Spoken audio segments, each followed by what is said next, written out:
Recapitulando a nossa viagem passada, na nossa última viagem, nós conhecemos um pouco do Newton e as histórias espúrias, talvez outras impressionantes, do Newton e a sua maçã. Fizemos uma introdução à pedagogia histórico-crítica, fazendo um apanhado da base filosófica, da base psicológica e da base didática.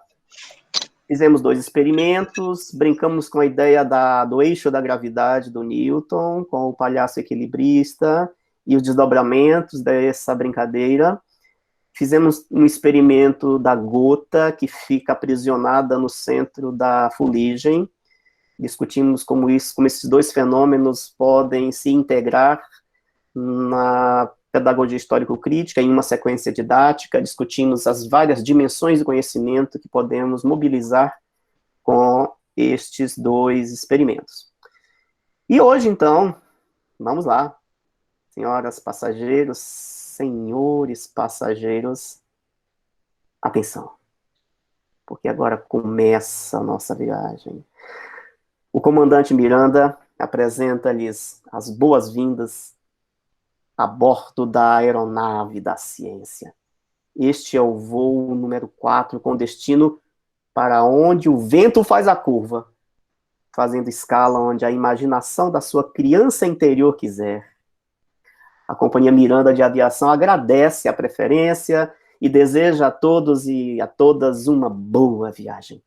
Observe o número do assento no cartão de embarque, ajustem suas poltronas na posição vertical, afivelem os cintos, preparar para a decolagem, para a nossa fantástica viagem hoje pela história da vacina. Muito bem. Então, minha gente, nós hoje vamos experimentar, adentrar na sequência didática à luz da pedagogia histórico-crítica, e conforme eu já havia antecipado, o tema que eu elegi para essa vivência na pedagogia histórico-crítica é a vacina. E, como eu disse também, só relembrando, como é um exercício, se vocês quiserem, podem eleger qualquer outro tema dos seus interesses, perfeito? Mas elegi a vacina em função, obviamente, de estar no centro das discussões. Muito bem.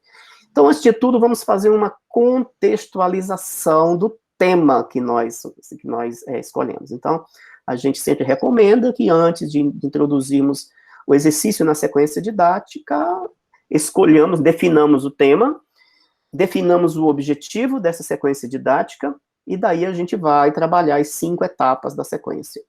Então, contextualizando o nosso tema vacina, vocês sabem qual foi a primeira epidemia a destruir, a assolar a Europa? A peste negra? Peste negra. Ela mesma.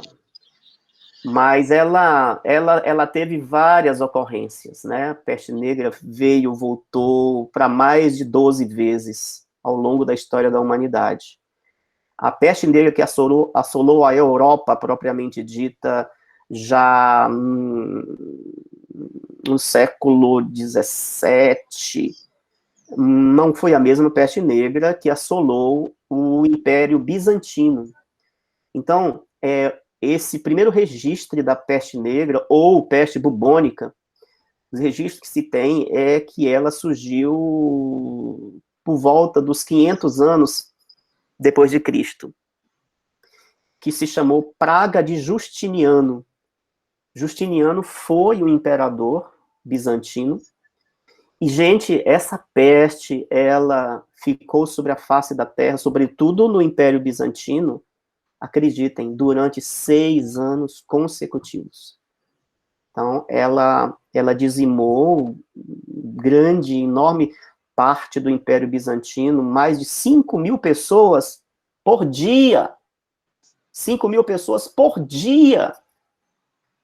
E então, ela perdurou entre 1340 e qualquer coisa e 1350 e qualquer coisa. Então, já naquela época, obviamente, a peste, que foi denominada bubônica, depois se descobriu como ela era transmitida, ou seja, por pulgas de ratos infectados, que chegavam até o Egito, o Império Bizantino, por meio dos navios. Então, na verdade, a praga, podemos dizer, nesse sentido, que eram os navios egípcios. Então, essa praga, assim, mostrando, essa praga surgiu no Egito e chegou a Constantinopla, que foi a capital do Império Bizantino, em 540 depois de Cristo. Como eu disse, ela chegou a eliminar simplesmente a metade da população do Império Bizantino. A metade da população. O que significava em torno de 500 mil a 1 milhão de pessoas. Acreditam nisso? E vocês sabem, crianças, de onde vem o termo vacina? Vocês sabem? Pois bem, pois eu sei. Muito bem. O termo vacina ou vacinação vem do latim, algo como variolae vacinae, ou varíola da vacina, ou varíola da vaca. Esse termo foi inventado por um cientista inglês no final do século XVIII, XVII, XVIII, 1700, né? Então, no final do século XVIII, 1780, que ele é considerado o cara que inventou a vacina. Guardem esse nome, se hoje a gente está lutando por vacina, dizendo todos os dias, vacina para todos, já! Nós devemos a esse camarada chamado Edward Jenner, inglês. Ele inventou esse nome para se referir à varíola bovina. Na época era uma doença que atacava o gado. O gado.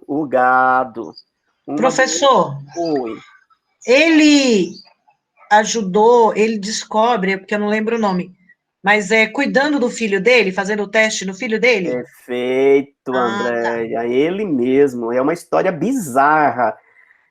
Mas eu vou contar tintim por tintim, eu não vou esconder nada de vocês. Só queria ver aqui se eu estava lembrando de alguma coisa que eu li. É isso mesmo. Dentre outras maluquices que ele fez em prol da ciência. Então, à época, a varíola bovina, como o nome diz, atacava o gado da época, então era doença causada pelo vírus chamado vatínia, porque exatamente acometia as vacas, na verdade, o gado de modo geral.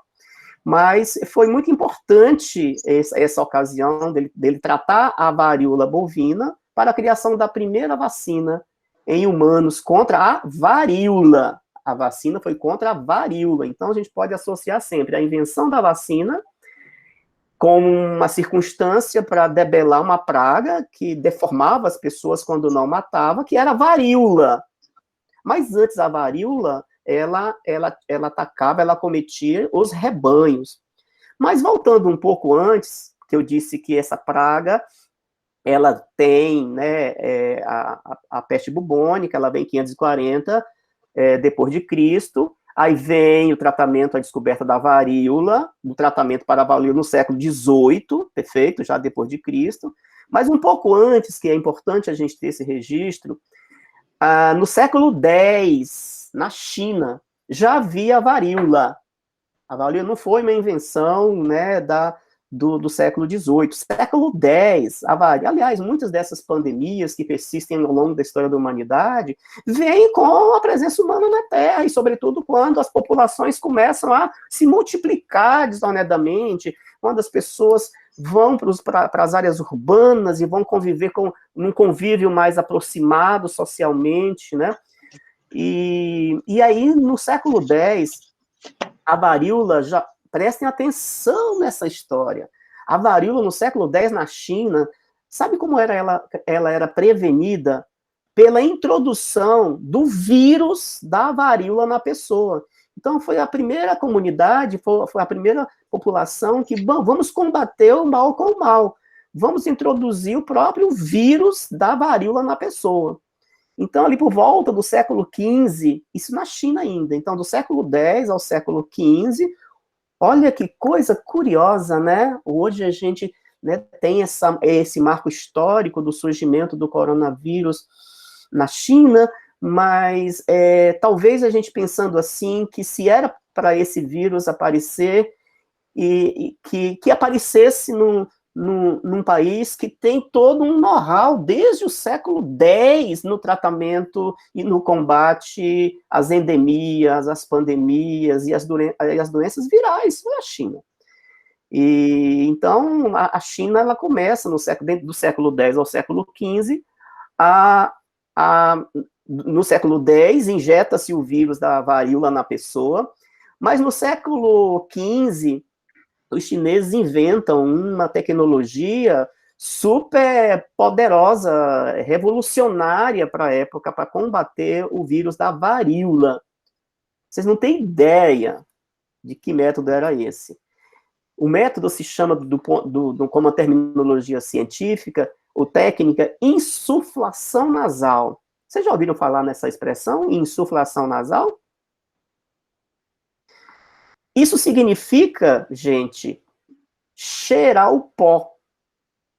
Cheirar o pó da varíola. Então, coletavam-se as secreções onde a varíola atacava, faziam-se um processo de moer, secar e moer a secreção. Olha que coisa maravilhosa, né? E as pessoas, como rapé, cheirava o pó da ferida da varíola. Do século XV até o século XVII, chutando aí, esse método foi muito utilizado com relativo sucesso. Mas era um método muito bizarro, imagina, né? Mas era o que tinha para o momento, podemos dizer assim. Mas agora a gente precisa voltar lá para o Jenner, Edward Jenner, no século XVIII. Então, na verdade, no final da década de 1760, né, esse camaradinha, Edward Jenner, que entrou para a história, hoje a gente teria que falar dele o tempo todo nas nossas escolas, nas matérias de jornal. Esse camaradinha, Edward Jenner, ele não era um cientista, né? Ele era aprendiz de dentista. Olha que coisa interessante. Então, ele trabalhava como um aprendiz de dentista, mas um cara muito curioso e tal. E ele ficou sabendo que em determinadas áreas rurais, o pessoal que trabalhava tirando leite das vaquinhas, o pessoal que fazia a ordenha nas vaquinhas bonitinhas, essas pessoas que lidavam com as tetas das vacas nunca pegavam varíola, que a varíola era como eu disse, era muitas vezes fatal, ou quando ela não matava, ela desfigurava a pessoa toda. E, sobretudo, eles nunca tinham a doença porque já haviam tido a varíola da vaca, no contato com as vacas, já haviam se contaminado com a varíola bovina. Então, com esse comparativo, estudando por que tinham esse efeito, ou quando eles se contaminavam com a varíola humana, o efeito era muito suave, era muito brando, então dava para levar de boa. E então, em 1796, André, e aí começa exatamente essa prática do Edward Jenner, me dá até nojo de falar isso, mas era muito irado. O que ele resolveu fazer? Ele simplesmente tirava o pus.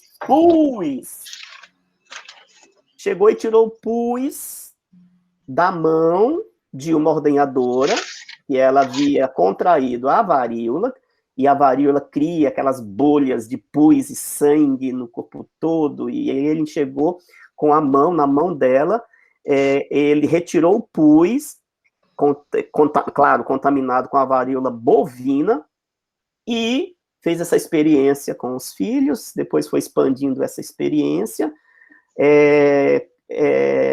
esfregando, na verdade, raspando o braço da criança, a criança tinha 8 anos, raspando o braço da criança e inoculando, né, colocando ali na feridinha o pus da vacina da mão da ordenhadora. Tchan, tchan, tchan, tchan. A criança não pegou a doença. A doença, o pus naturalmente super, hiper contaminado, a doença não passou para a criança. E aí foi um sucesso, tal, e ele continuou, então, animado para pesquisar, e um pouco mais à frente, 1700 e quase 1800, beirando 1800, a comunidade científica chegou à conclusão de que a vacina, olha que coisa interessante, era chamada de vacina, não porque injetava, né, porque era a origem da vaca, né, que aquela era uma prática segura para se utilizar em humanos, tanto crianças quanto adultos. E que, sim, ela poderia ser transferida agora de braço para braço. Ou seja, não havia mais a necessidade de tirar das vacas infectadas. Então, quem tinha a vacina no braço, na ferida do braço, na bolha, na mão do braço, enfim, podia passar para o outro de braço para braço. Mas, coisa de 30 anos depois, talvez, esse método foi proibido na Inglaterra. Não se sabe direito por quê, enfim, o governo inglês proibiu esse método. Até porque, próximo aí, acho que vai dar isso, 40 anos depois, mais 10 anos depois, aparece um cara chamado Pasteur. Louis Pasteur, um francês muito invocado, que vai ser a biografia do nosso próximo encontro. Sobre ele, vocês vão entender por que ele precisava vir depois dessa nossa viagem de hoje. Então, o Pasteur, ele é considerado o pai da segunda geração das vacinas. O pai da primeira geração de vacinas é o Edward Jenner, em inglês, o pai da segunda geração de vacinas, e aí chega na década de 1880, o francês Louis Pasteur. Se o Edward Jenner realizou as experiências com a varíola, o Pasteur, por sua vez, foi para combater uma outra doença, uma outra epidemia cruel que destruiu a Europa, o cólera. No final do século XIX, na Europa,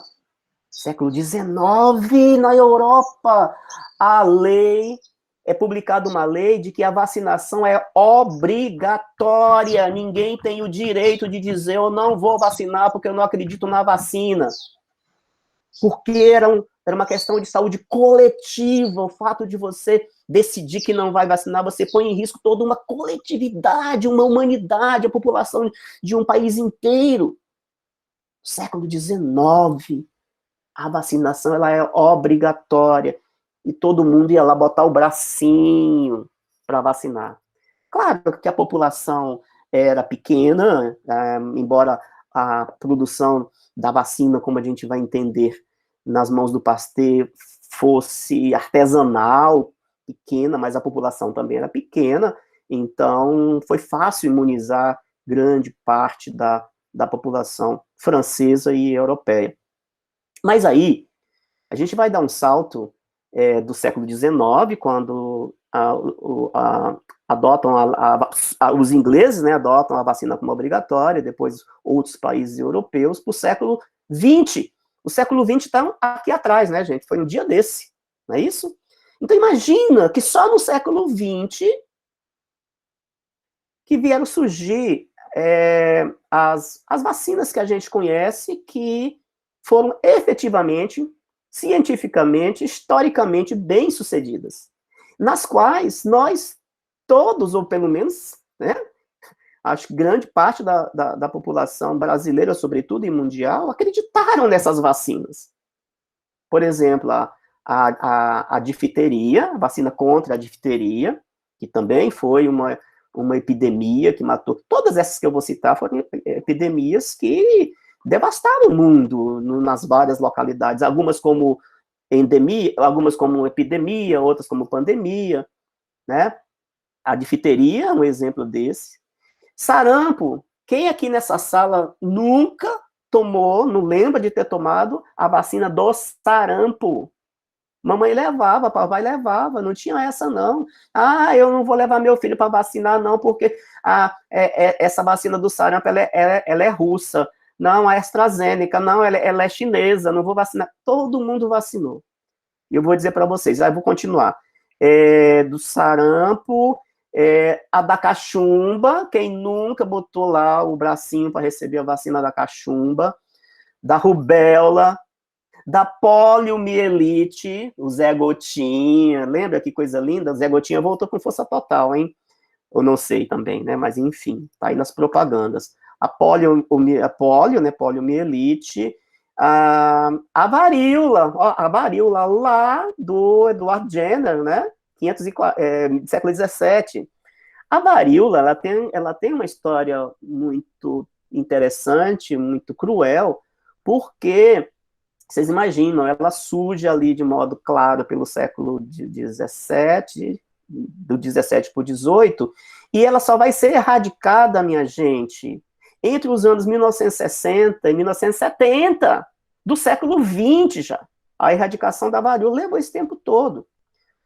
E graças à vacina, graças às campanhas de vacinação em massa e repetidamente, de modo recursivamente, insistindo, as mutações, né, das doenças virais, ou a presença do fortalecimento das doenças bacterianas, mas as vacinas foram também acompanhando, enfim. E grande parte, ou sobretudo essas que eu citei como exemplo, todas elas estão controladas no mundo. A gente não pode dizer que elas deixaram de existir, porque pode. Enfim, né, a ciência não tem todo o conhecimento, né, que bom, né, porque por isso ela avança. Mas, por outro lado, também é bom que a gente registre que as vacinas ainda não foram efetivas contra algumas doenças, como, por exemplo, a herpes. Não há uma vacina eficaz contra a herpes, contra a malária, não há vacina eficaz contra a gonorreia, que são doenças antigas, mas que ainda existem, convivem conosco, e o HIV/AIDS, acreditem, né? Não há uma vacina, mas a ciência tem pelo menos, né, descoberto e produzido condições para se viver com dignidade, convivendo com essas doenças, né? Mas aí, meninos e meninas, aí o teu aluno chega e diz assim, a tua aluna chega e diz assim, ô tio, qual a diferença entre vírus e bactérias? Você acabou de falar aí das bactérias que se fortalecem, dos vírus que sofrem mutação, mas qual a diferença do vírus para a bactéria? Aí a tia vai dizer, eita, que eu vou pesquisar no Google agora. Aí a tia, não, é fácil explicar. Bactérias, crianças, são seres microscópios. Ou seja, só podem ser visíveis por meio de um microscópio. Então, a gente pode dizer que são seres unicelulares. Isto é, são coisinhas miúdas que a gente... é muito nojento isso. Então, são coisinhas miudinhas feitas de uma só célula. Quando a gente fala unicelulares, então a gente está dizendo que esse ser vivo, ele é feito de uma célula miudinha. E essa célula, ela se multiplica, ó, elas se multiplicam em divisão. Ou seja, eu tenho uma célula e essa sozinha se divide em duas. Duas se divide em quatro. Quatro se divide em oito. E, o microscópio. O tio tem um, ó. Microscópio lindo. É aqui que o tio vê as curiosidades do mundo microscópico. E vocês sabem por que a quem a gente deve agradecer o microscópio? Ao Galileu, aquele cara que inventou as lentes do telescópio. Veja como as coisas todas, e depois ao Newton, porque ele estudou a luz. Então, todas as coisas na ciência têm um encadeamento, uma lógica, né? Então, eu estava dizendo que os vírus, eu comecei a falar das bactérias, né? As bactérias que se dividem, como elas funcionam, e em crianças, a gente também não pode sair xingando as bactérias, porque tem as bactérias do mal, mas tem as bactérias do bem. Sim, sim, sim, é verdade. Eu estou falando a verdade. Então, elas são do mal, por exemplo, quando elas causam essas doenças que o tio acabou de falar. A tuberculose, a difteria, a pneumonia, a hanseníase, a meningite, o tétano e outras tantas. A leptospirose, quando é a época das chuvas, das enchentes, enfim. Mas tem as bactérias maravilhosas que são nossas amigas. E o ser humano não estaria vivo sobre a face da Terra sem a colaboração dessas nossas amiguinhas, as do bem. Por exemplo, vocês já ouviram falar de uma coisa chamada probiótico? Tenho certeza que vocês já ouviram falar de antibiótico. É isso? Mas os probióticos são as bactérias, o conjunto das bactérias que nos fazem bem. Esse conjunto de bactérias chamada probióticos, maravilhosamente lindas, sabe onde elas vivem? No nosso intestino. É isso mesmo. Elas vivem no nosso intestino e elas ajudam em várias coisas. Primeiro, e que eu acho assim, mais sensacional, que elas ajudam, enquanto as do mal tiram nossa imunidade, podem nos levar à morte, as que são nossas amigas fazem o contrário. Elas aumentam a nossa imunidade e elas nos protegem da invasão das bactérias do mal, as perigosas. Vocês sabiam que essas bactérias que moram dentro da gente, na nossa barriga, no nosso intestino, há pesquisas que dizem pesquisas sérias, que apontam que elas, inclusive, influenciam no nosso humor, no nosso estado de humor. Acredita nisso? E eu vou contar uma coisa para vocês se espantarem, se segurem nessas poltronas. Acreditem nisso. Mas, em média, o indivíduo adulto, ele tem de 1 a 2 quilos de bactérias vivendo no intestino. Isso, segundo algumas revistas científicas, isso daria em torno, acreditem, anotem isso, cerca de 100 trilhões, 100 trilhões de bactérias vivendo dentro da gente. Nossa, mas isso é muito irado. E aí, a outra bactéria, eu falei dos probióticos, né, com um conjunto de bactérias do bem, para a gente agradecer as bactérias também, é o que se chama bactérias botulínica, que produz ou que causa o famoso botulismo. Quem nunca ouviu falar do botulismo?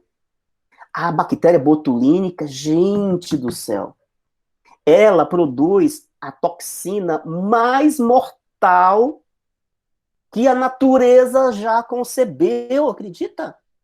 Se um dia perguntarem para você de onde ou qual é o veneno mais mortal que a natureza já produziu, pode falar. É a toxina produzida pela bactéria botulínica, é mortal. Mas aí esta bactéria, ela pode e faz um bem enorme. Ou seja, do mesmo jeito que ela pode matar uma pessoa em poucos dias principalmente quando você come uma comida estragada, na verdade, as enlatadas, sobretudo, quando vocês veem a tampa estufada, enfim. Mas ela também é usada para combater várias doenças, sobretudo as que... Isso mesmo, Ângela. As doenças, sobretudo as que atingem o sistema nervoso e o sistema muscular. E faz todo sentido. Porque como ela é uma toxina muito poderosa, então, quando ela é manipulada em laboratório, dores terríveis que a gente não suportaria nos nervos e nos músculos, a toxina botulínica, ela pode, e pode não, ela é utilizada para combater essas dores de forma mais efetiva possível. Porque ela paralisa. Ela é tão forte, ela não é letal, porque ela é controlada em laboratório. Mas ela é tão forte que ela simplesmente paralisa, de forma controlada, os nervos e os músculos afetados pelas dores. Se paralisa e a gente... água. A gente se livra dessas dores terríveis. E mais, tem mais, tem mais, tem mais, tem mais. Não se espantem. A terceira grande bactéria que está ao nosso favor, que ela é ao mesmo tempo do mal e ao mesmo tempo do bem, assim como a bactéria botulínica, é aquela chamada salmonela. Aliás, é esta que eu andei trocando. A salmonela, a famosa bactéria que produz a famosa infecção intestinal. Espero que ninguém tenha contraído uma infecção intestinal em algum momento. Mas, gente, eu acho que todo mundo, não é possível. Porque a gente vive botando as coisas para dentro da boca. E a gente pega com as mãos sujas, e a gente não faz higiene dos alimentos, e a gente, às vezes, come coisa da rua, que a gente não sabe como foi produzido, comida da rua, comida de praia, a gente não tem coisa mais nojenta, cheia de salmonela. Mas ela é muito famosa porque a mais famosa dela é do ovo, né? Quando se come o ovo com a higiene suspeita, ou quando ele está vencido, ou quando, enfim, não é consumido dentro do período em que o alimento está em boas condições. Tanta forma, né?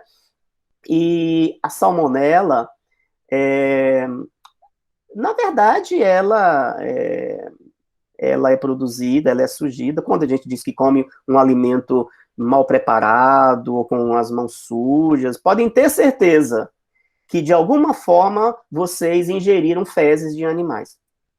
Porque a origem dela central mesmo são as fezes de animais, que de alguma forma vêm nos alimentos, nas mãos da gente, enfim, e vão se contaminando.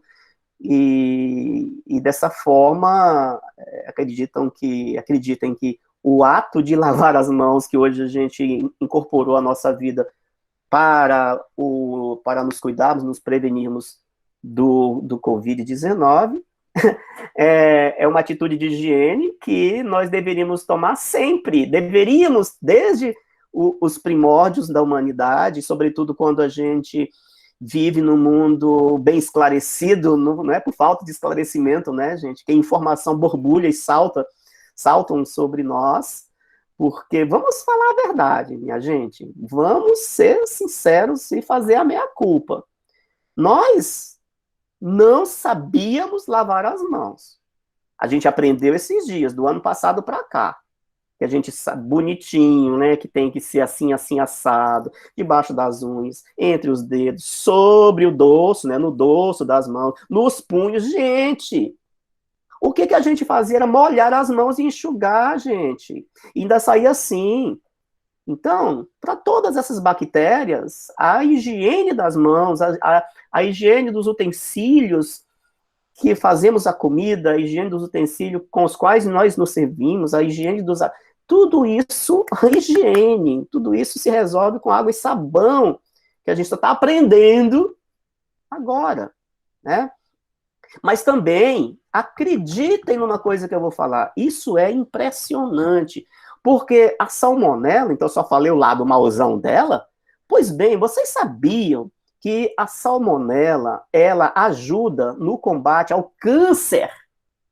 Isso mesmo. Então vejam, É tudo como a gente lida com esses seres vivos, que são maravilhosos, mas também quando a gente vacila, eles podem nos tirar a vida, eles podem dizimar uma população. As bactérias, crianças, acho que é importante colocar, elas são sensíveis, ou seja, nós podemos debelá-las, controlá-las por meio de medicamento chamado antibiótico.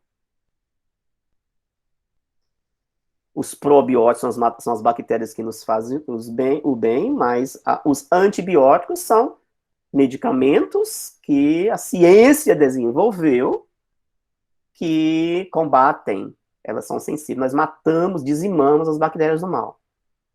Os vírus não. Aí começa a diferença. Os vírus não são tratados com antibióticos, né? Ou seja, mas é importante dizer que tanto para as bactérias quanto para os vírus, a prevenção mais eficaz é a higiene e ter uma imunidade alta, poderosa. A nossa imunidade que vem da nossa alimentação, do nosso modo de vida, do nosso modus vivendi, sobretudo também, né, de medicamentos que elevam, por exemplo, vitamina D, né, muito importante, enfim. Aí o menino ou a menina vira para você e diz assim, tio, e esse tal do vírus? Aí você vai dizer, eu deixei ele por último exatamente porque a gente vai conhecer o pequeno cientista, esse cara chamado vírus. Esse cara chamado vírus. Esse cara chamado vírus. Eles também são seres microscópios. Ou seja, eles são micro-organismos. Só que, menino, menina, presta atenção no que eu vou te falar. Esses carinhas são centenas de vezes menores que as bactérias, que elas já são microscópias. As bactérias a gente ainda consegue ver no microscópio. São centenas de vezes menores. E, pasmem, guarda o que eu vou dizer, porque é assustador isso. Os vírus não são seres vivos. Oh! Isso mesmo. Cientificamente, biologicamente falando, eles não são considerados, porque eles não são célula. As bactérias são unicelulares. Esses caras não têm célula. Como assim? Então, para alguns cientistas, por não serem células, não são seres vivos. Então, eles são considerados parasitas. Pois eles só podem se multiplicar, eles só podem se reproduzir e se multiplicar dentro de uma célula viva. Por isso que eles entram na gente, e procuram as células boas, gostosonas, saudáveis, e pá, cola nelas, entram nelas, e é ali que eles se multiplicam. Ali que eles se tornam seres vivos. Porque se apropriam de uma célula viva, que acaba morrendo para dar vida a esse cara, que acaba secando. Gente, esse cara simplesmente, ele tira o líquido, ele tira os nutrientes da célula para viver ali. É por isso que são chamados parasitas. Então, exemplo desses vírus, se eu tive aqui deu exemplo de bactérias e as suas doenças, né, mais características, da mesma forma, as doenças virais, as doenças terríveis da humanidade, que são provocadas pelos vírus, nós temos a última que eu falei, né, o HIV/AIDS, ela é um vírus. A dengue, que está aí mais forte do que nunca. Por que a gente não conseguiu acabar com a dengue? E, de novo, passa tudo pela coisa chamada higiene. Aí é mais do que a higiene pessoal, a higiene do espaço onde você mora. O ser humano é muito porco. Não, porco não. Porque porco é um animal super limpo, um dos mais limpos da história da humanidade. O sarampo é um vírus. A gripe, todo ano a gente tem que tomar a vacina contra a gripe. A raiva, que a raiva também é poderosa, é o vírus, o herpes, a catapora, a hepatite, que tem a bacteriana e tem a viral. E aí eu sei que pode ter muita gente nessa sala agora doido para perguntar, professor Simão, quais foram as maiores epidemias ou pandemias da história da humanidade? Ah, mas você já disse que a peste bubônica matou não sei quantas. Pois é, mas aí fica a curiosidade, né, Rá? Como eu já pensava, como eu já esperava por essa curiosidade, eu fiz um apanhado, né, nas redes, na internet, no Google, em fontes seguras também, e inseguras também, para poder tirar a prova, e eu não encontrei uma resposta pronta, tudo no mesmo lugar, no mesmo quadro. Então, eu tratei de fazer o meu quadro. Mas antes de mostrar esse levantamento que eu fiz, para contextualizar toda essa conversa, para a gente entrar na sequência, eu vou apresentar para vocês alguns prolegômenos. Como é que é? Vocês não sabem o que são prolegômenos? Vão no Google. Não agora, não, não, não, não. Vocês precisam prestar atenção. Presta atenção, presta atenção, presta atenção. Antes do quadro, vou voltar à peste bubônica ou à peste negra, para a gente tentar situar, fazer um resumão, depois eu mostro o quadro. Então, de novo, no século XIV, eu estou relacionando aqui as que, do ponto de vista estatístico, matou mais gente. Então, nós temos a peste negra, a versão do século XIV, tá? Então, ela matou, ela levou 200 milhões de pessoas. Gente, presta atenção no que eu estou falando. No século XIV, a população mundial girava em torno de 450 milhões. A peste bubônica, ela levou 200 milhões de pessoas. Ou seja, a população mundial caiu para 350 milhões de pessoas. Bom, e aí vocês já viram, eu comecei falando da peste negra, ou peste bubônica, em seguida da varíola. Perfeito.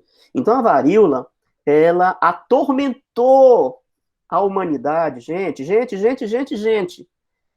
Juntando os vários episódios, porque ela, como eu disse, ela foi uma dessas doenças que foi e veio sendo reconfigurada, minha gente.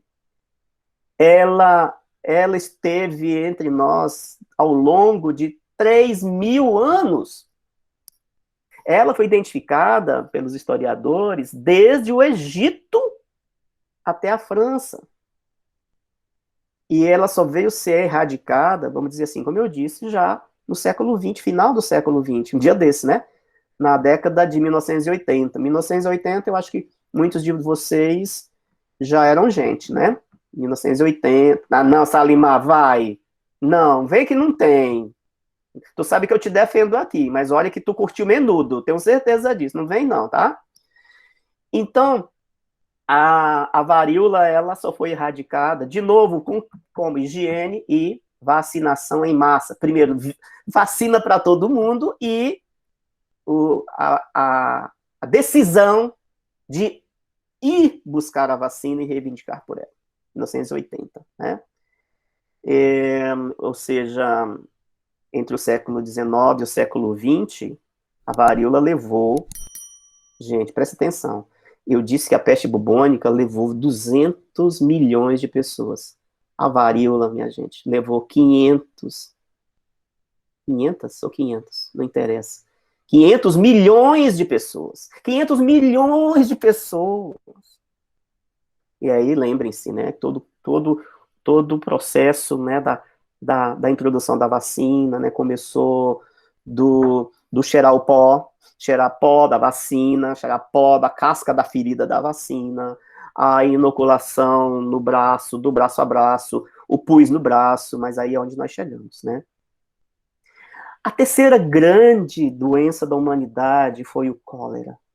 O cólera se situou no século XIX, 1800 e qualquer coisa, e não era uma doença viral, foi talvez a primeira grande doença bacteriana que, que foi considerada pandemia e que levou muita gente. Daqui a pouco eu coloco o quadro. Mas assim, o cólera, ele é representativo de um tipo de pandemia, de infecção, que ele é impressionante porque foi talvez o recorde de mutações. As várias mutações da bactéria do cólera, por isso que foi muito difícil combatê-lo. E quando a gente souber das fofoquinhas do Pasteur, vocês vão entender o que está por trás disso. E aí a outra, a gente pode nomear, a gente pode trazer como a gripe espanhola. A gripe espanhola também foi uma doença pandêmica, vírus, a gripe, né? Espanhola vírus, mas tem muita curiosidade sobre a gripe espanhola. Então, a gripe espanhola vem no início do século XX, 1920. Minha gente, a gripe espanhola levou simplesmente 1/4 da população do mundo. Veja como é que a gente se reproduz, né?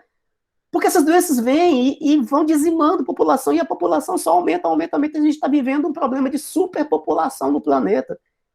Inclusive, vocês sabem, muitos estudos apontam que nós favorecemos o surgimento de vírus como o Covid pelas aglomerações urbanas, porque tem muita gente no mundo, primeiras aglomerações urbanas, e hoje nós circulamos o mundo afora com muita facilidade, os meios de transporte, né? Enfim, mas voltando, a gripe espanhola, ela tem uma história muito curiosa, porque tem várias curiosidades. A primeira que ela chegou no Brasil, e acreditem, um brasileiro, muito fã da cachaça, enfim. Gente, correu um mito, né, que uma dose de pinga com mel, pinga com mel, né, era capaz, pinga, limão e mel, que era um shotzinho que combatia a gripe espanhola. Não se sabia, mas deve ser bem gostoso, né, uma boa cachaça com limão e mel. Mas a curiosidade não é essa, talvez, é que se eu perguntar para vocês, aliás, eu vou fazer essa pegadinha. Onde surgiu a gripe espanhola? Querem colocar no chat? Alguém quer falar?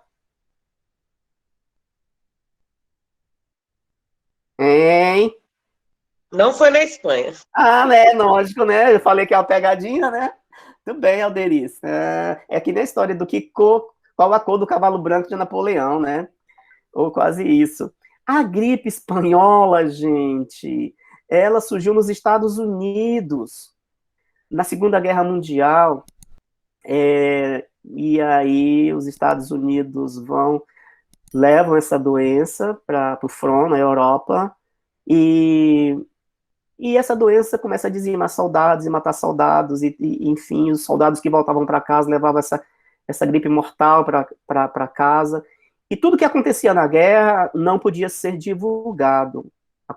Tudo o que acontece em Las Vegas morre em Las Vegas. Tudo que acontecia no front da guerra não podia ser noticiado. Até mesmo por uma questão de não assombrar o mundo, enfim. E ocorre que a Espanha não entra na guerra, não faz parte dessa guerra.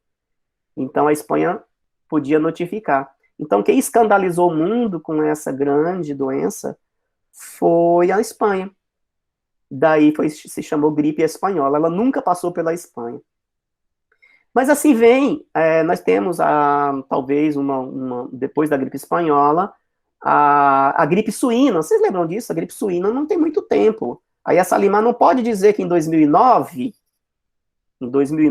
ela já não era mocinha, né? Então em 2009, gente, parece que foi um dia desses, né?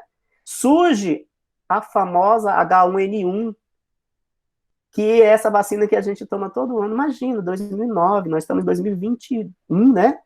E a gente está continuando lutando com as mutações da gripe suína, ou, como eles batizam muito com as siglas, né? H1N1, que também é viral e se transmite pelas gotículas. Se a gente tivesse descoberto a época que a higiene, o uso de máscaras, etc e tal, mas enfim, né? Então já é uma doença do século XXI, que foi identificada em porcos mexicanos em 2009. O H1N1 chegou a matar, mas ali foi um surto, foi uma pandemia curta, vamos dizer assim, do ponto de vista histórico, 20 mil pessoas.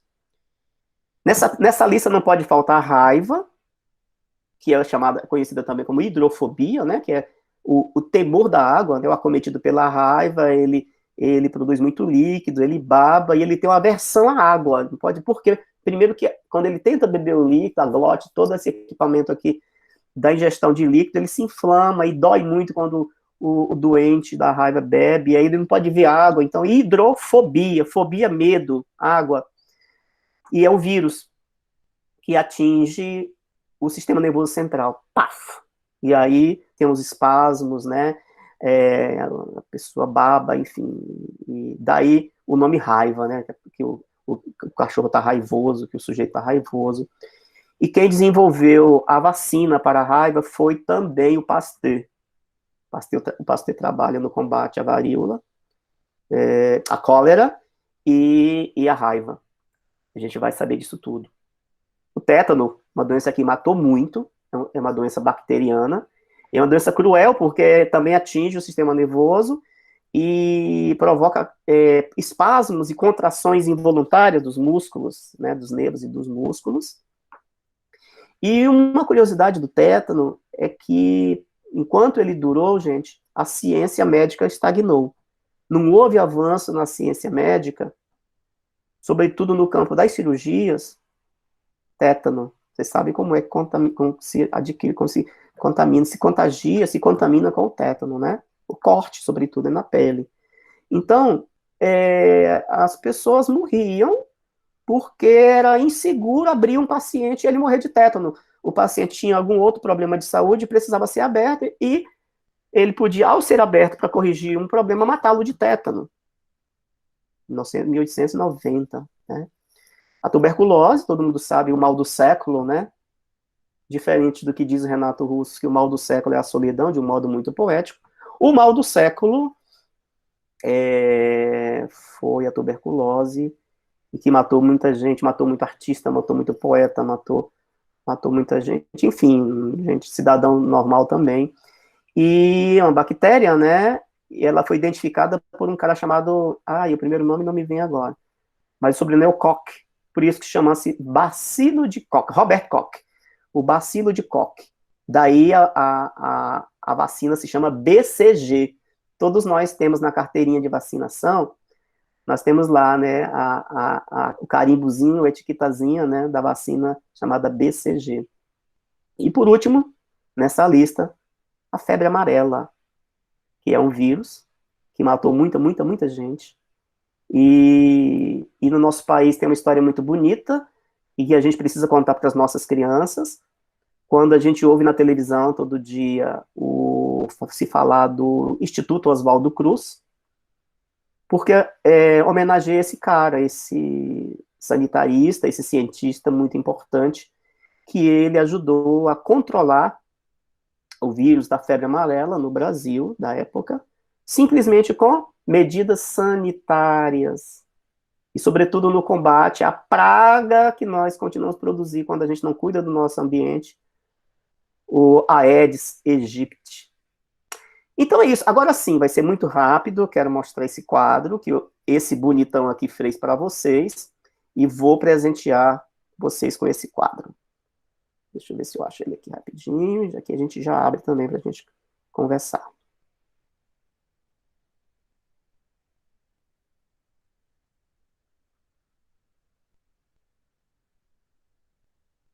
Tá aqui, achei. Por quê? Porque vocês não vão encontrar essa informação em nenhum lugar do mundo, porque eu procurei a beça e eu tive que fazer uma. Eu queria que alguém só me dissesse se o quadro está inteiro na tela. Dá para ver, gente? Dá, mas a gente está vendo o item 1, a vacina 1, varíola 2. Okay. À medida que o senhor vai subindo, isso. 3. Desce. Isso. Todo de uma vez não vai, não. Não, beleza, é subindo mesmo, maravilha. À medida que o senhor vai movimentando. Obrigado, minha gente querida. Então, assim, olha que coisa louca, gente. Louca. Eu listei aqui as 10 epidemias e pandemias mais cruéis da história da humanidade, para a gente pensar também como que a gente poderia, naquela época e agora, ter ajudado a ciência com a nossa parte.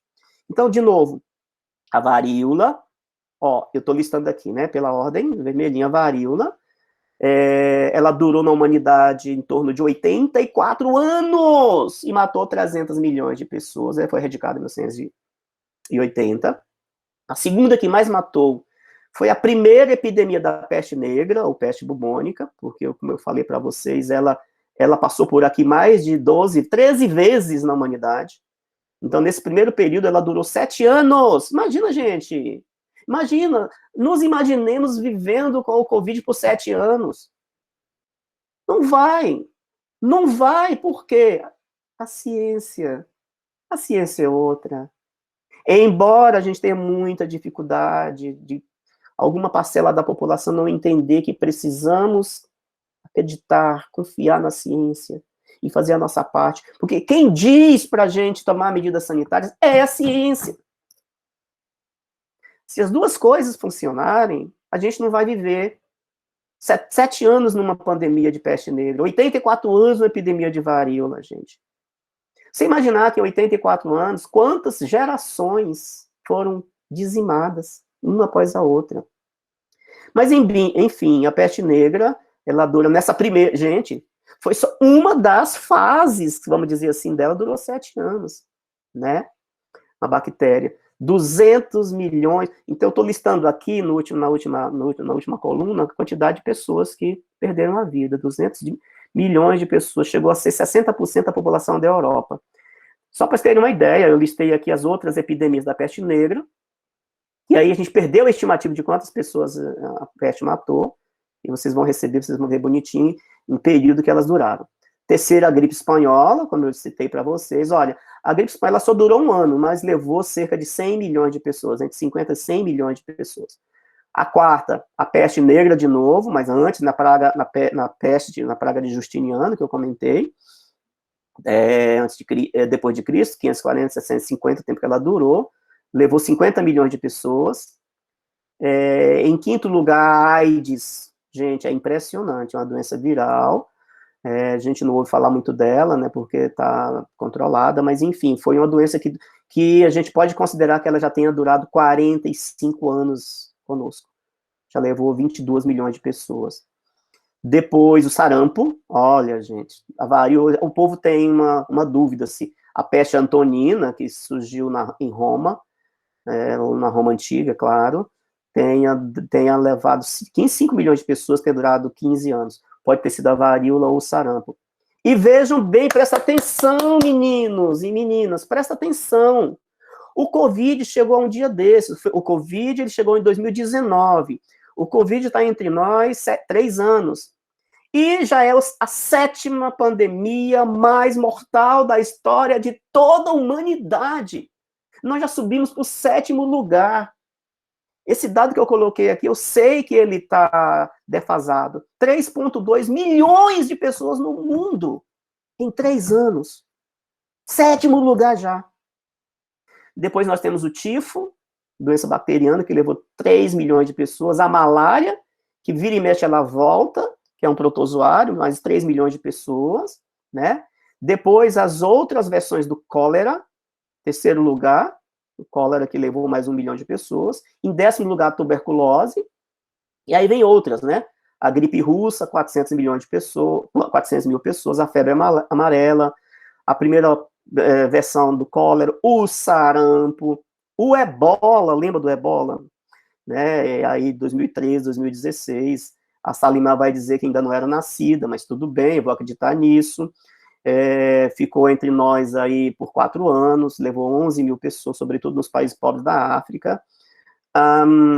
Olha, o cólera de novo, segunda versão do cólera, quarta, quinta, sexta, 7ª, 8ª, a polio. Eu vou encerrar aqui com a poliomielite, que surgiu nos Estados Unidos. A gente não tem uma estatística mas para dizer que ela foi erradicada pela ciência e pela vacina. Muito bem, parando a apresentação, E ponto final nessa parte da história. Não sei se eu parei agora, acho que foi, né? Professor Simão. Oi, Salimar. O coronavírus no seu gráfico está 3,3, né? Uhum. Milhões. Dos dados do dia 19, agora de maio, ele está 3,46. Tá vendo? É muito rápido, gente. É Muito rápido. É muito rápido. Eu tenho um temor muito grande, Salimar, e vocês todos do grupo, gente. Eu tenho um temor muito grande, porque, embora a ciência, né, tenha alcançado um patamar de evolução prodigioso, não há vacina para todo mundo, e, sobretudo, gente, a má distribuição da vacina para os países mais pobres. Nós sabemos disso, que há realmente uma fartura de vacina nos países ricos, os Estados Unidos, inclusive, estão distribuindo a xepa da sobra, e a imprensa não notifica como os países, sobretudo os países abaixo do Saara, a África subsaariana e outros países pobres da América Central e outros cantos do mundo, não têm tido acesso à vacina. Então, eu tenho muito medo que esse 7º lugar, gente, se vier a terceira onda e todo mundo está dizendo que está chegando, a gente tenha realmente o Covid-19 como uma das pandemias mais cruéis de toda a história. Já né? Uma das mais, está em 7º lugar em menos de 3 anos, né? Mas é para a gente acordar. Né? É isso? Bom, eu ia fazer a pergunta clássica, por que eu contei essa história? Mas eu acho que é uma pergunta que é desnecessária. Né?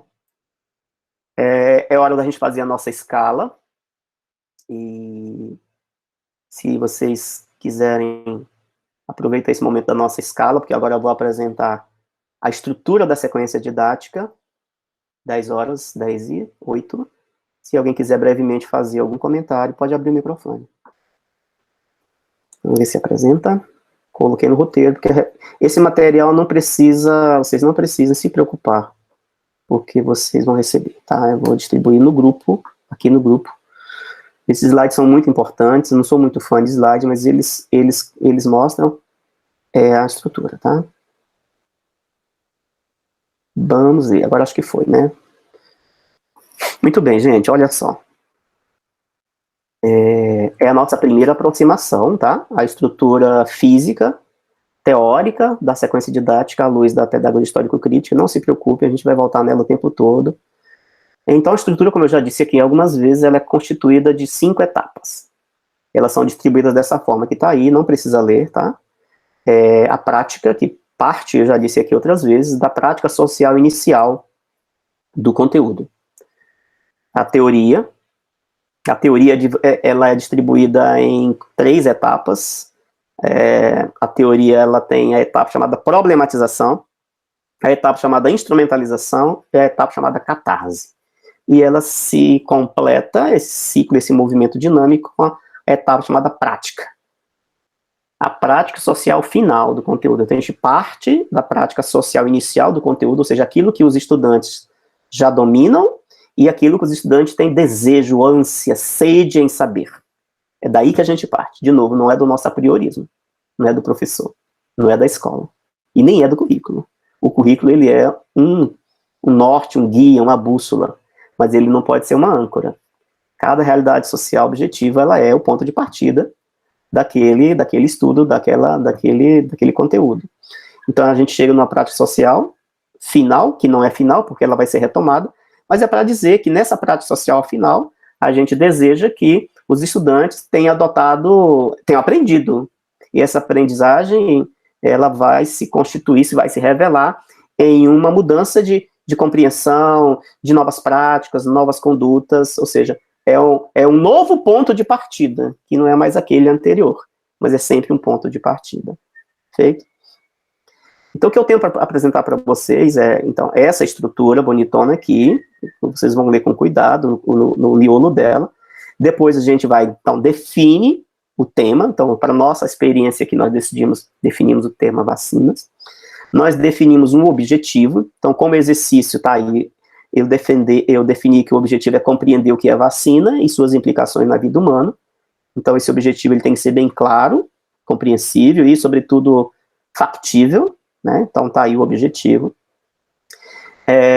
E aí, de novo, essa estrutura dos cinco passos, ele aparece de modo mais aberto, olha. Então, quando o meu ponto de partida é a prática, eu tenho claro o meu objetivo, A primeira coisa que eu vou fazer com os meus estudantes é uma tempestade de ideias. No nosso caso, eu posso e vou perguntar o que vocês sabem sobre vacina e as suas implicações na vida humana. E vou perguntar também o que vocês gostariam de saber. Então, veja, eu vou no que eles já sabem, no que eles desejam saber. E qual é a resposta desejável? Qualquer. Esse é o grande barato, porque não é uma prova que eles vão fazer, não é uma prova oral. Portanto, não tem certo e não tem errado. E a gente precisa estimular os estudantes a dizer, é uma tempestade, é um brainstorming. Que eles digam tudo o que eles quiserem dizer, do que sabem, do que eles não sabem, portanto, daquilo que eles desejam saber. E tudo que for reverberado, tudo que for colocado, eu vou registrar. Eu posso registrar num quadro negro, numa lousa, se eu estiver na sala, eu posso registrar, enfim, eu tenho que registrar essa enxurrada e eu tenho que animá-los a falar tudo, e vou registrar. A segunda parte é a problematização. E é aqui que a gente pode apresentar um vídeo, uma música, uma imagem, um meme, qualquer material que agregue valor ao debate. E aqui também a gente vai brincar com eles de elaborar perguntas que envolvam aquelas dimensões que eu trabalho o tempo todo. A dimensão social, a dimensão política, a dimensão científica, a dimensão cultural, sobre vacinas, que é o nosso exemplo. A próxima etapa é a instrumentalização. É aqui que a gente vai brincar com eles, desenvolver atividades práticas. E aqui eu posso utilizar os experimentos, posso utilizar também na problematização, certo? Na problematização, na verdade, eu faço com eles. A ideia da instrumentalização é que eles deem conta de fazer, não sem a nossa ajuda, a gente está fazendo sempre com eles, mas que eles protagonizem a realização dessas atividades. Quer seja vídeos, que eles produzam pequenos vídeos, desenhos, pinturas, música, enfim, que é o lugar da praxis. A quarta etapa é a catarse. A catarse, a gente retoma os objetivos, volta lá nos objetivos. Qual era o meu objetivo? Estabelecer o que você sabe sobre vacina, sua implicação na vida humana. Né? Então, aqui na catarse, a gente retoma.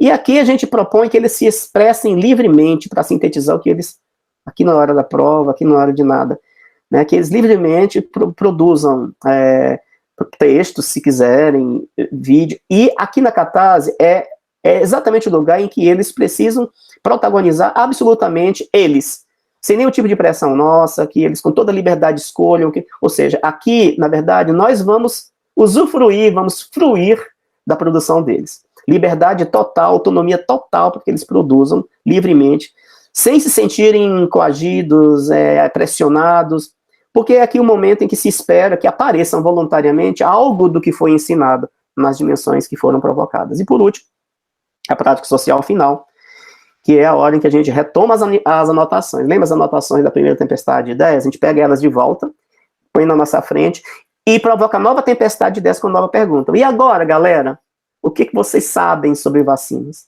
E agora, galera, e sobre as implicações na vida humana? E agora, meninada, o que vocês gostariam de saber? É certo que o que eles sabem serão novos conhecimentos, aquilo que eles colocaram como provavelmente o que ainda não sabiam já será o que eles já sabem, percebem? É dialético, né? E aquilo que eles gostariam de saber serão coisas que eles ainda não elencaram na primeira tempestade de ideias. A gente cria um novo momento para retomar, por isso que essa sequência, praticamente ela não se finaliza. Do ponto de vista teórico e estrutural, é esse, tá? Então, aqui é a mesma coisa, só para dizer como é que a gente faz a tempestade de ideias, como é que a gente guarda isso, tá? Vocês vão ver com cuidado essas anotações, vocês vão curtir isso direitinho. De novo, eu estou retomando, tá? A problematização disse, né, que é o momento em que nós, os professores, vamos problematizar, portanto, pegar vídeos bacanas, tentar contemplar as várias formas de comunicação e expressão humana, e não só é só um vídeo, não. Então, um videozinho bacana, divertido, que trata sobre o tema, uma música, uma imagem, um objeto, e que a gente vai organizar a discussão buscando decompor esse tema nas várias dimensões, como exemplo aqui, científica. Pode ser a descoberta mais importante sobre a vacina, a política, as competições políticas e interesses eleitoreiros, a dimensão histórica, pode ser a linha do tempo dos estudos sobre vacina, a dimensão econômica, a volta ao trabalho e o bom desempenho da economia, como diz o Paulo Guedes, o mercado global da vacina, a importação, o lucro da indústria, o que custa para o país, a dimensão social. Não vacinar-se é por toda a sociedade em risco, etc, etc. Legais, se existem leis locais, nacionais e mundiais sobre vacinas e vacinação. Dimensão cultural, hábitos de higiene pessoal, dos alimentos, o jeitinho brasileiro de furar a fila da vacinação, tudo é cultura. A dimensão ética, as doses alcançam os países, a população mais pobres, etc. Ideológica, se vacinar é uma decisão individual ou uma responsabilidade coletiva. Discutir os movimentos anti-vacinas, o negacionismo. Dimensão religiosa, podemos trazer para a discussão o fundamentalismo anti-vacinas, as religiões que consomem suíno, isso é uma coisa curiosa, né? As regiões que não comem porco. E a gelatina do porco, ela é utilizada na vacina. Então, é uma coisa curiosa de se discutir do ponto de vista religioso. E aí, a coisa não tem fim, né? Estou colocando como exemplos de como um tema desse pode render. Então, a instrumentalização é onde a gente vai organizar essa discussão numa perspectiva interdisciplinar, de você conversar com as colegas, as professoras, enfim, e tentar trazer para a matemática, para a ciência já está, né, para a geografia, para a história, né, para a literatura, enfim, enriquecer essas relações interdisciplinares, com produção mesmo dos estudantes, de relatos, de cartazes, enfim. Penúltimo, a catarse, né, que a gente, aí a vez, como eu disse, o foco é no estudante, é ele que vai ser desafiado a explicitar voluntariamente o que ele aprendeu, através de gêneros textuais, de vídeos que ele vai produzir coletivamente em grupo, ou, enfim, como quiser, desenhos, pinturas, enfim, né? E é aqui que a gente pode perceber que na produção deles pode aparecer evocada essas dimensões, né, do jeito dele que nós trouxemos para discutir. E por último, a prática social final, como eu disse, é a volta ao objetivo, a nova tempestade de ideias, para a gente identificar um novo nível de desenvolvimento, e as perguntas, né, o que você gosta de saber agora, e o que você já sabe, e o que você gostaria de saber agora. Perfeito? Muito bem. Aí, nesse sentido, a gente vai já está começando os nossos experimentos do dia, e o primeiro não está na relação do dia, porque não daria tempo da gente fazer, porque ele vai levar alguns dias. Então, poderíamos utilizar esse experimento que eu vou mostrar, que eu fiz aqui em casa, para poder mostrar para vocês, para instrumentalizar e problematizar o tema vacinas, né? O tema né, de emergência, sobretudo bactérias e vírus, higiene, etc. e tal, né? Então, o que é que eu fiz, e esse experimento pode fazer toda essa articulação? Cultivar bactérias. Nós podemos cultivar de modo controlado bactérias e estudá-las em casa, né? E aí esse experimento pode ser feito com a ajuda dos pais em casa, né? Nesse momento do remoto, que começa com um objeto plástico, um potinho plástico. Eu peguei, não sei se vocês estão vendo, dá para ver, né? Mas daqui a pouco eu vou parar de apresentar, porque eu só quero mostrar as fotinhas aqui. Um desses recipientes de mercado mesmo que vem, esse aqui era de castanha, tá? Perfeito? Mas tem outros tantos que vocês podem utilizar. Ideal que ele seja de plástico, com uma tampa e transparente. Então nós vamos criar uma colônia de bactérias e estudá-las em casa, sim, com toda a segurança. Então como é que a gente vai fazer? Um tablete de caldo de carne, não importa a marca, então um tablete de caldo de carne, um envelopinho, eu vou dar essa receita para vocês depois, um envelopinho de gelatina sem sabor, gelatina transparente, né, a incolor, gelatina em pó, incolor. Vamos ferver com água, o tabletezinho com 1 litro, talvez, como se fosse fazer um risoto, né, o tablete de caldo de carne, deixa ferver e diluir bem o caldo de carne. Prepara a gelatina conforme as orientações do fabricante, né? Você vai derreter a gelatina, geralmente eu uso micro-ondas, um envelopinho daquele 10 segundos, 15 segundos, ele já diluiu, e você dilui esse caldo de carne na gelatina e leva para o refrigerador e deixa gelatinar. Então ela vai ficar gelatinada. Quando tiver gelatinada, aí você pega vários cotonetes e eu vou colocar aqui o resultado do meu experimento. Eu usei também o microscópio para ver, eu vou colocar o que eu vi no microscópio, mas também não precisa, você pode visualizar, porque as colônias são imensas, né? Então, vim aqui, ó, nessa foto, eu tirei, veja, com o cotonete, sujeira da ponta da minha torneira da pia, da tela do meu celular e do meu dedo. Vocês estão vendo aí. E aí, por isso que em 3 lugares diferentes, distantes, né, do potinho. Então, simplesmente passei o cotonete e esfreguei o cotonete na gelatina já gelatinada, já rígida, tá? Esfreguei. E você tampa e deixa. Isso pode durar 3 dias, 5 dias, 7, deixa e vai olhando. Olha o resultado das bactérias que eu tirei da torneira, do celular e do dedo. Isso é assustador. E olha que eu sou limpinho, eu prometo, viu, gente? Eu sou limpinho, eu sou cheiroso. Ó, eu tive isso aqui, ó. A primeira, a bactéria do meu dedo indicador. Olha como elas são diferentes, né? A do dedo e a do celular, ó. A do meio, mais escura, são colônias de bactérias da tela do meu celular. E a terceira da minha torneira da pia, que se bem parece um pouquinho com a do dedo, né? E aqui eu coloquei, aqui já dá para a gente estudar bastante. E aqui sobre o meu microscópio. Como é que elas se apresentaram no microscópio. Então, perfeito. Aqui sou eu, com máscara, olhando pela lente do microscópio, usem sempre máscara. E eu estava de óculos também, óculos de segurança, tá?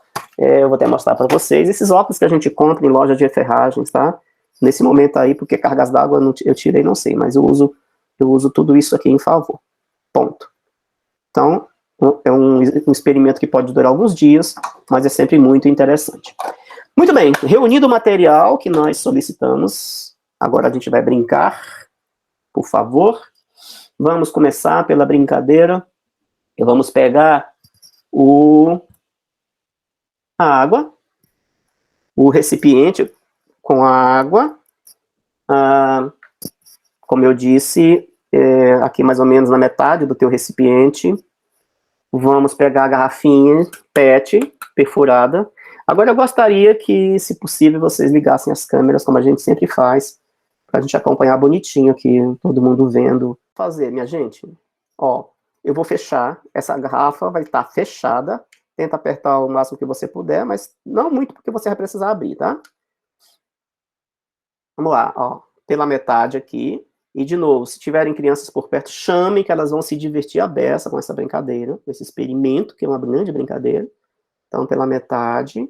Fecha a garrafa. Isso, lacra a tua garrafa. E atenção, o que nós vamos fazer agora? Nós vamos introduzir, não sei se vocês estão vendo a minha, mas acho que agora vai dar para ver.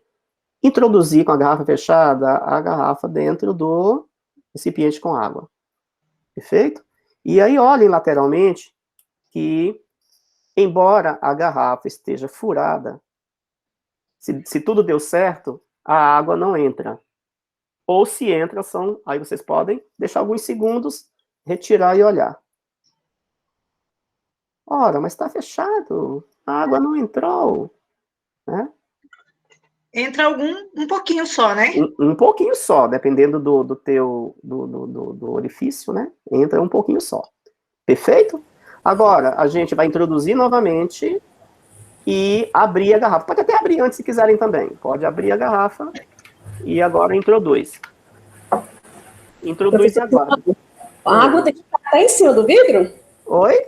A água tem que ficar até em cima do vidro? Não, até a metade. Um pouquinho, né? Isso, a metade do teu recipiente. Ok? O que aconteceu agora, minha gente? Tirando a tampa? Isso, tirando a tampa. Coloca. A água entrou Segura. E a garrafinha ficou em pé. Isso, Com agora a água até o nível. Não tira agora, não. Isso, mantém, segura, mantendo. Mantém. Tô vendo aqui alguém apressado. Tem menos pressão, a garrafa desce. Isso. Agora percebam, alguém já sacou aí que tem um fenômeno muito legal, que a água para de entrar na garrafa quando ela encontra o nível da água que está no recipiente, perfeito? Verdade. É um nível perfeito. Não é isso? Não é bacana isso? E aí, quando a gente tira, nós temos o quê? Um chuveiro. Ela sai completamente. Ah, gostaram, né? Aí a gente tem um chuveiro, certo? Agora, atenção, nós vamos fazer isso de novo, só que agora é diferente. Aberta, a garrafa aberta, introduza no potinho, deixa ela nivelar novamente, perfeito? Deixa, introduz, não tira agora não. A gente está avançando aí as coisas. Quem é? Ângela. Olha, todo mundo com ela dentro. Vamos fazer igual, vamos fazer juntos, tá? Já fiz, professor. Fiz, tirei, coloquei de novo. Calma, você vai brincar muito ainda quando a gente sair daqui. Ó, o que eu quero agora? Mantiveram a garrafa dentro do potinho, perfeito? Agora, com a água cheia, ou água pela metade dela, fecha. Fecha. Fecha com ela dentro, tá? Beleza? Todo mundo chegou até aqui? Isso, gente, perfeito. A Vanessa Ferreira, sempre ela, me lembrou de pedir para vocês registrarem. Não vamos perder esse experimento por nada. Cadê as crianças aí para ajudar vocês no registro? Ó, agora prestem atenção no que vai acontecer. Levantem. Bom dia. Levanta a garrafa e vocês... Isso, levanta. O ideal é vocês não deixarem ter um espaço que possa pingar, enfim. Segura, não perto muito do seu computador, tá? Todo mundo eleva um pouco. E agora, com ela erguida, você abre um pouquinho da tampa, vai abrindo devagarzinho a tampa, vai abrindo devagarzinho, e vocês vão vendo que eu controlo o volume de água, maior ou menor, a depender da forma como eu abro a tampa. Ó, eu fico chuveirinho, ou fecho o chuveiro de vez. É o registro do chuveiro. Ele está todo fechado. Na medida que eu vou abrindo? Isso. Na medida que você vai abrindo, você vai aumentando o volume do teu chuveiro, como o chuveiro lá aí da tua casa. É mesmo. Ixi, Maria, abriu demais aqui. Cuidado. Por isso que eu sempre coloco aqui uma bacia, ó. Eu coloco uma bacia, que essa brincadeira é legal, quando você pode abrir o chuveiro todo, e aí vocês podem depois fazer isso na pia. Abre todo o chuveiro, fechou o chuveiro. Abriu o chuveiro. Fechou o chuveiro. Né? Muito bom, professor. Minha filha está aqui brincando de chuveirinho. Ótimo, perfeito. Como é que chama a tua filha? E o sal Calma. O sal e o detergente? Calma, gente apressada. Vamos conversar primeiro sobre esse experimento. Então, olha, eu trouxe o experimento das bactérias, porque ele sim faz uma articulação com o tema. Mas também eu tenho que trazer para vocês outros tantos experimentos, porque óbvio que a depender do tema que vocês escolherem, eu também quero enriquecer o repertório de vocês, para vocês fazerem com os estudantes. Então, aqui, qual é o tema que, em princípio, eu estou trabalhando nesse sentido aqui com as crianças? A pressão atmosférica. É uma brincadeira, mas aqui é uma noção primeira da pressão atmosférica. E quando a garrafinha PET é tampada, o ar que está dentro dela ocupa o espaço. Então, a primeira coisa que a criança vai entender que o ar, ele ocupa espaço físico. A gente não vê, mas ele ocupa um espaço físico, perfeito? Então, quando ela é tampada, o ar ocupa aquele espaço e impede que a água entre, quando você está com ela dentro, perfeito? Mergulhou a garrafa está furada. E por que a água não entra? Porque tem ar, ela está fechada. Quando eu tiro a tampinha, o ar sai pela tampa, e aí a água entra. Um precisa sair para que o outro entre. 2 corpos não podem ocupar o mesmo lugar no espaço ao mesmo tempo, não é isso? Então, quando a gente destampa, a água exerce pressão sobre o ar, né? Empurra o ar para fora e ocupa o lugar que antes era do ar. Quando a gente volta a tampar a garrafa com a água, que a gente retira do balde, a pressão atmosférica, o que é a pressão atmosférica? Né? Essa força linear que a gravidade exerce sobre tudo e sobre todos, né? Essa força linear, o que acontece? Ela acontece em todos os campos e direções, a pressão atmosférica, em todos os rumos e direções. Então, como ela age em todas as direções, ela se torna maior do lado de fora, né? E ela aplica uma força através dos furos, impedindo que a água saia. Então, ela está ela envolve todos nós, e nesse sentido também ela está presente, obviamente, do lado de fora da garrafa. Então, a força da pressão atmosférica é como se empurrasse pelo meio dos furos a água para cima, impedindo que ela saia. Quando a gente destampa novamente, a pressão atmosférica, ao contrário, ela age também no interior da garrafa, empurrando a água para fora. E aí a água sai. Né? Então, é a primeira... E aí, olha que coisa interessante nessa... De novo. A dimensão científica, beleza. Eu acabei de falar. Nós vamos apresentar para a criança um conceito científico de pressão atmosférica. Sem pressa dela entender agora, cientificamente, o que é o conceito de pressão atmosférica, mas ela já está elaborando os conhecimentos espontâneos, perfeito? Por meio da brincadeira do experimento. Podemos também, do ponto de vista científico, trabalhar o ciclo hidrológico, as propriedades da água, mas, como a proposta da pedagogia histórico-crítica é trabalhar as várias possíveis dimensões do conhecimento, nós podemos e devemos trabalhar, por exemplo, com a dimensão ambiental, o plástico, lembra? E a gente pode discutir a cadeia do plástico. Podemos discutir, devemos discutir a dimensão ética do experimento, o descarte do plástico, o descarte em qualquer lugar. Podemos discutir as questões sanitárias mesmo, quando a gente acumula lixo e as garrafas descartáveis, como a gente chama, elas também ajudam a acumular o lixo, acumular a água da chuva e a dengue. Então é isso, né? São dicas que a gente dá para ampliar a possibilidade da discussão para além da beleza do fenômeno, porque é muito interessante. Quando vocês tiverem condições de fazer em lugar aberto, faça com uma garrafa PET de 1 litro. Gente, é fantástica a brincadeira. Quando vocês puderem fazer em outro momento, pinga umas gotinhas de anilina. É fantástico, e a criança se envolve também com a cor que a anilina produz. E o chuveiro... Na água? Sim, na água. Uhum. É uma brincadeira que fica colorida e fica lindo de se ver. Então vamos à segunda, que eu tô com medo do tempo. Mas vai dar tempo sim. Agora sim, vamos pegar o vidro. Vamos lá, todo mundo me mostrando aqui bonitão. Perfeito. O nosso vidro. Eita, que eu fechei o meu aqui que eu não tô conseguindo abrir. Vamos abrir o vidro, por favor. Quero todo mundo me mostrando aqui. Perfeito. Maravilhoso. Essa também é fantástica, gente. Então, vamos lá. A água que sobrou lá do teu potinho, vocês vão encher o teu vidro. Cuidado para não derramar as coisas aí por perto. Eu vou ter que pegar mais água. A minha água não foi suficiente. Ah, vai dar sim, que minha água tá aqui no outro. Deixa eu só fazer aqui uma gambiarra aqui para tentar complementar minha água aqui, gente. Vocês que tem água aí. Conseguiram encher o vidro? Senão vocês podem ir rapidinho à torneira. E a gente precisa que ele fique quase cheio. Só um dedinho um pouco antes do seu limite. Todo mundo conseguiu chegar? Eu já enchi. Beleza, quem mais? Me mostre aqui, tá, gente? Pra gente acompanhar bem bonitinho. Joia. Eu enchi até aqui assim, ó. Pode ser? Pode, Andréia. Ótimo, maravilhoso. Perfeito. Agora o que vai acontecer, gente? Nós temos, então, o detergente de pia. Por favor, pegue o seu detergente. Eu vou tentar mostrar aqui o meu. Eu vou sair do quadro, mas vocês vão ver o meu potinho.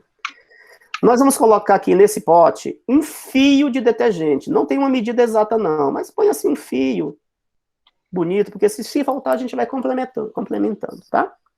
Coloca o detergente, um fiozinho de detergente.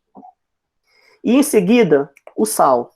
Eu pedi uma colher de sal, mas também não tem uma medida, assim. Eu costumo usar o que a gente chama na cozinha de uma pitada de sal. Então, coloque aí o que vocês consideram que seja uma colher de chá, talvez, né, de café, talvez. Coloquem pouco, porque a gente pode colocar mais depois. É como na cozinha, né? Melhor a gente colocar pouco tempero, pouco sal, e depois a gente complementa do que colocar salgar, porque salgar não tem como a gente tirar o sal. Todo mundo chegou até aqui? Sim, já coloquei. Maravilhoso. Feche agora, hermeticamente, o teu pote. Agora é a hora das crianças ajudarem aí no registro do fenômeno. Se tudo deu certo, espero que tenha dado certo, Deixa eu só melhorar aqui a minha câmera, porque eu quero apresentar eu inteiro aqui no vídeo, para vocês também acompanharem o desenrolar do experimento. Ok? Então, olha o que vai acontecer. Eu vou pedir para vocês segurarem o vidro pela tampa, solta a parte de baixo, segura com firmeza. Olhem aqui para o meu, depois vocês tentem fazer igual. A gente vai girar o vidro no sentido, qualquer sentido, né, mas fazendo no sentido circular, girando. Cuidado para não deixar escapulir e quebrar. E imediatamente gira com bastante força e para de girar e olha para a lateral dele. O que aconteceu?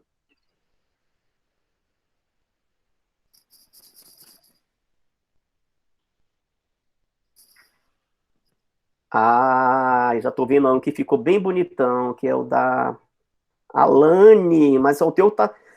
O que é que está acontecendo, gente? O meu não ficou tão espumoso. Não é para espumar mesmo não, Andréia. Não? Ó, olha o da Alane, olha o meu, ó.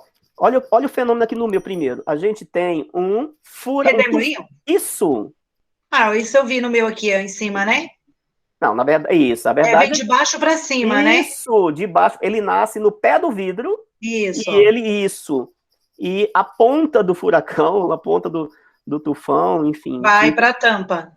Vai para a tampa. Não, vem de baixo, fininho, aí ele vai lá para cima, né? Isso. É o cone, né? Isso. O cone, isso, né? Esse cone vai subindo. Olha que coisa mais linda. Alguém não conseguiu? Se o fenômeno não, se vocês não conseguiram, não tem problema. Então significa que ou é excesso do detergente, ou é pouco detergente. Então vejam as hipóteses, né? E a gente vai refazer esse experimento testando todas as variáveis. Ou o sal, se foi sal a menos, sal a mais. Pode repetir, 1 hora, vocês vão... Quem acertou de primeira, maravilhoso. Ó, o meu também. Nem sempre eu acerto de primeira, mas o meu tá super lindão. Deixa eu só apagar a luz aqui. O seu ficou mais visível. Deixa Ó, eu o ver meu se assim consegue dá pra ver? ver melhor. Eu vou ficar na escuridão, mas acho que a luz ajuda mesmo. Alguém consegue ver o meu? Deixa eu ver. Ah, André, tá ótimo. Faz de novo, por favor. Perfeito. O seu tá lindão. Olha esse aqui. Quem é que tá mostrando aqui? Vanessa Ferreira. Nossa, mas o céu tá super lindo. Cadê, Vanessa? Nossa, Mostra Vanessa. aí. Olha. Ah, que legal. Gente, arrasou, hein? Agora, a gente pode enriquecer essa brincadeira, sabe de que jeito? Sabe aquelas histórias de filme, né, que vem o fenômeno furacão, tufão, tornado, que sai levando as coisas e tal? Colocar papel picado, um pouquinho de papel picado, ou colocar glitter. Quando vocês refizerem, coloca glitter. Gente, é a coisa mais bonita de ver o fenômeno do glitter sendo levado, colorido, levado pelo tufão. Professor, e se for aqueles potes de azeitona de 500 gramas, dá também? Mais bonito ainda. Quanto maior o pote... eu achava que tinha que ser só assim, pequeno. Não, aqui porque é mais fácil a gente manipular na frente da câmera. Aham, tá. Que aí eu tenho mais. Para falar a verdade, quando eu fazia esse curso no presencial, e eu vou dar a dica para quando a gente voltar, vocês fazerem com seus meninos, com garrafa PET de 1 litro. Porque eles veem o fenômeno à distância. Com garrafa PET de 1 litro, 1,5 litro, é uma coisa linda esse fenômeno. A transparente, então, né? A isso, é transparente. Ó. E outra coisa, quando vocês refizerem, uma outra dica, já vou explicar o fenômeno, tá? Eu não pedi a vocês para não tornar mais complexa ainda a reunião de material, mas olha que coisa bacana. Eu peguei na internet uma imagem, imprimi colorido de uma paisagem. Uma paisagem aqui, qualquer, uma árvore, um horizonte, tá? Peguei a paisagem, recortei, de modo que ela fique cobrindo metade da minha garrafinha. Olha, dá para ver aqui, ó.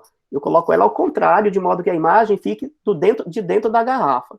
Aí eu venho com a fita adesiva, uma fita durex transparente, colo a bichinha dos 2 lados, passo a fita para ela ficar presa. Então eu tenho uma paisagem fixa no fundo. Eu vou acender aqui minha luz, vamos ver. A paisagem fixa. Agora sim, eu tenho a paisagem por onde o furacão vai passar. É como se eu tivesse um fundo, um retrato, um fundo, uma paisagem, né? Um background. Olha aqui. Perceberam como fica bonito? E aí, vamos voltar aqui para a nossa hipótese, né? Então, você pode perguntar e provocar a criança antes de girar o frasco, né? O que pode acontecer se você... Quando você girar o frasco, o que pode acontecer? Então, aqui a gente pode começar explicando que quando a gente agita a água com o sabão produz bolhas. E essas bolhas são o quê? Ar. As bolhas são ar. E aí, o sal... Então, veja, o sabão, ele produz bolha. O sal, ao contrário, impede a formação de espuma. Olha que coisa interessante. Então, o sal impede a formação da espuma. Por quê? Porque o sal aumenta o quê? A tensão superficial, eleva a tensão superficial da água. Por isso, por mais que a gente agite aqui, por mais que você põe sabão, o sabão vai ter ele não vai espumar como você tivesse com uma bucha lavando a tua louça. Porque o sal, ele vai impedir que a espuma se forme em abundância. Então, fica como você quer fazer o experimento. Quando a gente gira o vidro, a água, o que acontece? Ela é empurrada, deixa eu tirar aqui o papelzinho. Quando a gente gira o vidro, a água é empurrada para as laterais do vidro. Perfeito? Isso faz com que o nível nas laterais suba, eleve o nível nas laterais e diminua no centro. Bom, lógico, se ela é empurrada para os lados e ela eleva, o centro diminui, né? O volume é diminuído no centro. Então, a gente forma um cone. Quando a gente para o movimento de rotação, quando a gente para o movimento com a mão de rotação, o movimento interno continua. E ele vai desacelerando até parar. Então, aí tem um outro conceito, o atrito. Por que ele não gira eternamente? Porque tem um atrito com as paredes de dentro do frasco. Para de girar. E também porque... Vai freando, né? Vai freando. E aí vai desacelerando e tal. Então, aqui existe uma diferença de pressão da água que fica perto das bordas do círculo, do vidro, e a que fica no centro. Olha as coisas interessantes. No vidro desse, a gente controla a pressão atmosférica. A gente tem uma pressão determinada nas bordas e uma outra pressão atmosférica no centro. Exatamente. Ei, professor, quando a gente compra a azeitona, essas coisas nesses vidros, é difícil abrir a primeira vez, né? Quando você está ali. Hoje em dia já tem uns que tem um negocinho que você tira, um plásticozinho para sair o ar, porque a força também do ar aqui dentro, né? Exato. Aí envolve também o vácuo, e aí envolve também, André, a produção de gases, que é a fermentação, geralmente são conservas, né, que vão fermentando. Isso. Então, exato, tem a pressão atmosférica e tem a produção de gases da fermentação do produto. Então, esses dois elementos realmente dificultam. E é uma boa sacada mesmo esse, que você libera o quê? Exatamente o vácuo. Libera a pressão interna dos gases que a conserva produz, e aí você consegue abrir. Então, finalizando essa explicação, então a gente tem aqui uma explicação simples para um fenômeno da natureza que as crianças adoram, né? Os tornados, enfim. E aí, trazendo para a discussão da pedagogia histórico-crítica, se a gente estivesse discutindo qualquer assunto, qualquer temática voltada aos fenômenos da natureza que as crianças amam, então a gente tem a primeira coisa aqui, a dimensão científica, como eu falei, a tensão superficial da água. Podemos também explorar o ciclo hidrológico, tudo que a gente for trabalhar com água, né, dá para trabalhar o ciclo hidrológico, dá para trabalhar, e deve, o sabão, a química do sabão, do ponto de vista científico, né, o que é o sabão, o que é o detergente, será que nós sabemos mesmo que tem o sabão e tem o detergente? São coisas iguais? São coisas diferentes, absolutamente diferentes, né? Então a gente vai explorar uma curiosidade que poucos sabem, por que eu tenho esse negócio aqui, que se chama detergente líquido. Muitos fabricantes já colocam assim, lava-louças, para não colocarem, né, em discussão que é o que deixa de ser esse produto químico, derivado do petróleo. Então já vai saber a diferença entre uma coisa e outra.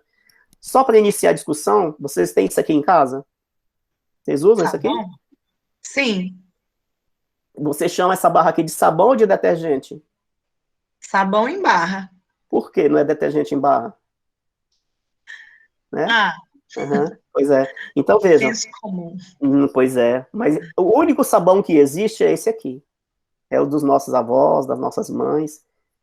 Tudo o restante é detergente, a gente já vai saber. E nessa brincadeira, as crianças podem entrar no... E a gente também, né, os adultos, entender quais são, o que é cada coisa. Então, aqui, do ponto de vista científico ainda, da dimensão científica, eu já posso explicar que o sabão ou o detergente são ácidos graxos, são gorduras, né?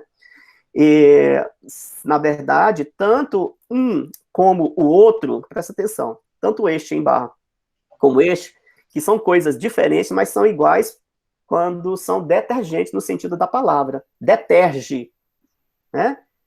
Ambos detergem. Então, seria também, não seria erro de dizer que esse aqui é detergente, mas eu vou dizer por que cientificamente não são parecidos, não são iguais.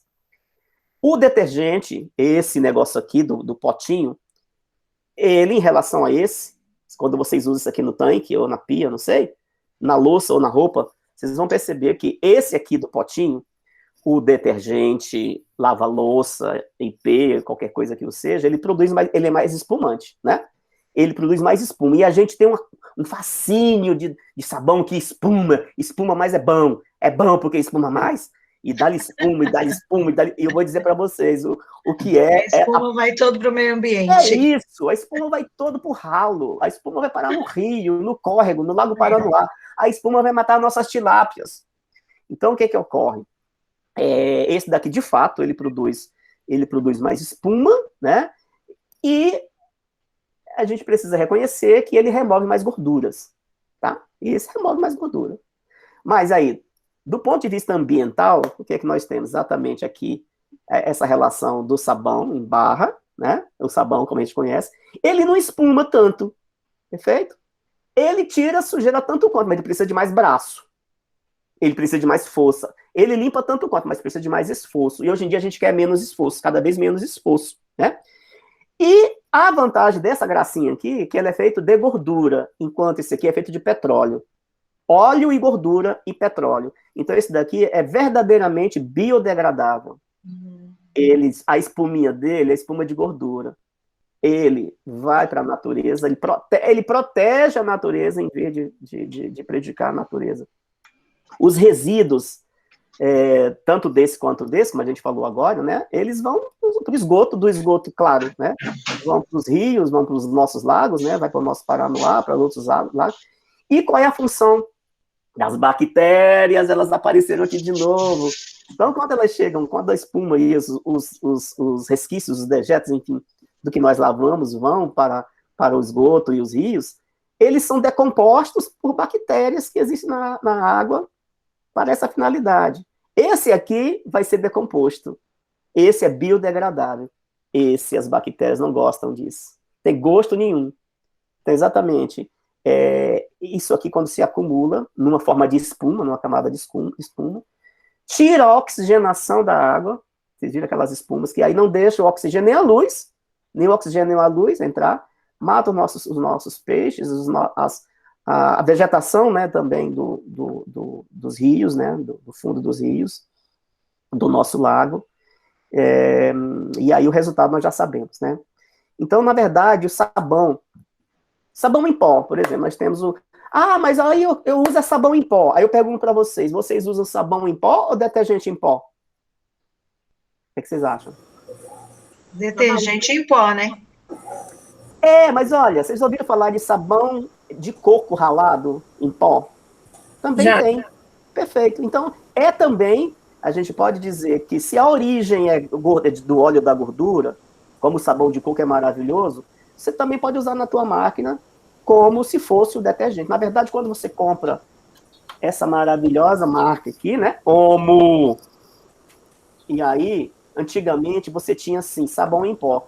Prestem atenção na próxima vez que vocês pegarem a embalagem dessa, eles foram obrigados a tirar do rótulo a expressão sabão, porque não é sabão. Aqui tem lava-roupas. Então já é uma dimensão legal. Não se pode chamar daquilo que não é. E esse daqui se chama lava-louças, também para, né, não dizer que isso daqui é sabão líquido. Não é sabão líquido, é detergente. Então, assim, a gente tem aí, na questão ambiental, muita brincadeira para fazer com os meninos discutindo Oi, Ângela. E os sabão caseiros que a gente faz aí do próprio óleo? Maravilhoso, o que a minha mãe fazia muito. É isso Pois- aqui. Olha aí, Andréia, isso aí é de soda, né? Soda e gordura, né? Isso aqui a minha irmã faz. É o melhor que existe. A minha mãe também faz esse. Ela Pensa numa coisa ótima, é isso é aqui. ótima. Se a gente pudesse usar só esse caseiro, porque nada mais é do que a gordura que, inclusive, nós não deixamos Sobra. ir para o ralo, né? E Ou seja, tem duas funções. A gente evita jogar essa gordura que nós utilizamos nas nossas frituras na pia, que vai para o esgoto, e, além disso, nós fazemos sabão de melhor qualidade. Minha mãe a também minha irmã faz. faz e divide comigo, minha mãe e minha outra irmã. Ó, a gente vai colocar no chat, viu, gente? Nossos endereços para o André mandar um brinde para todos nós via correio. Para a gente fazer o teste. A gente testar. Vamos pegar... Vocês entenderam, gente? Então, só aí a gente tem uma discussão para dar de rodo. Mas tem mais uma. Veja, sabe o que acontece com esses sabões assim? São preconceitos. Né? Desse caseiro, muitas pessoas não querem lavar a louça com ele. Exato. Né? O copo diz que fica com mau cheiro, então é uma questão de preconceito. E aí, se for olhar, né, olha, ele está fazendo bem para o meio ambiente. Tem sim. E aí, o que é que a gente vai falar quando a gente vai falar do preconceito, Ângela? A dimensão ética, a dimensão cultural desse conhecimento. Tem que incluir tudo isso que a gente imagina que faz parte deste conhecimento que a gente está produzindo, a partir de um experimento que a gente botou uma gota de detergente, mas aqueles têm que saber o que é que a gente está usando. E o que é cada coisa. A gente está quase encerrando, mas não posso dizer que tem mais uma coisa aí, se você sabe a diferença agora entre sabão e sabonete. Complicou, né? Pois bem. Então, na verdade, o sabonete, também, da mesma forma que eu utilizei para explicar se o sabão em pó pode ter origem no sabão em barra, pode.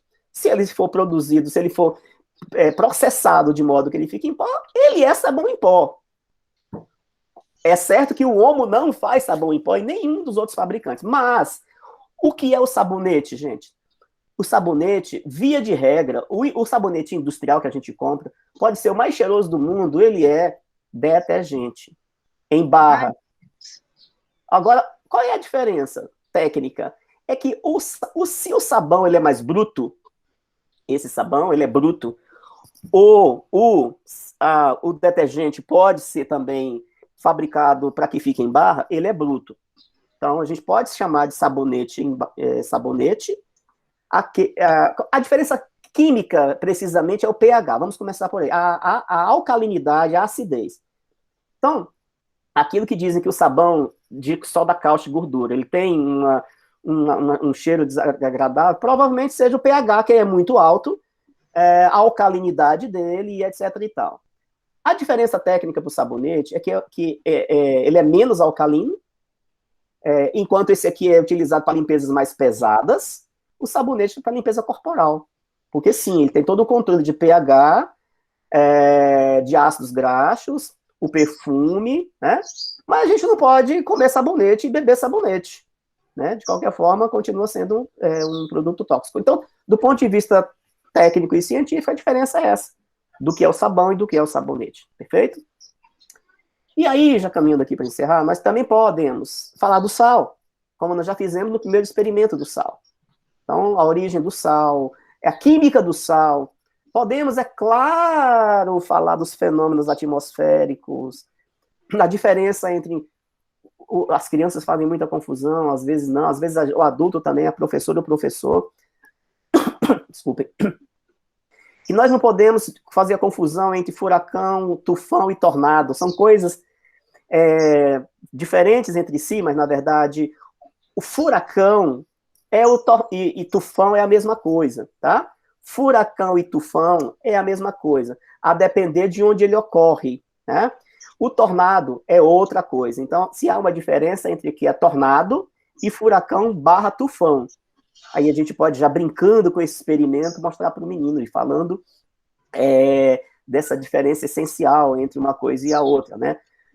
O tufão ou o furacão, a característica dele é que ele acontece quando o ar está em movimentos circulares, fortes e rápidos, e o movimento do ar, em função de diferentes correntes de ar quente e frio quando se encontram, e aí eles criam uma grande área giratória de pressão, e essa forma de funil, ela vem do choque entre o ar quente e o ar frio. Então, ele é furacão se ele acontecer ao leste do Pacífico. Se ele acontecer ao oeste do Pacífico, ele é tufão. É a mesma coisa, só que acontecendo em lugares diferentes. A grande curiosidade é que o furacão ou o tufão, eles atingem uma velocidade de quase 150 km por hora. E eles têm um diâmetro capaz de chegar a 400 quilômetros de diâmetro.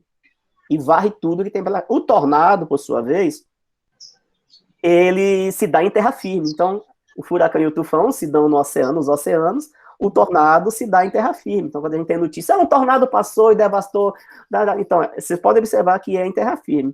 O tufão e o furacão é em alto mar.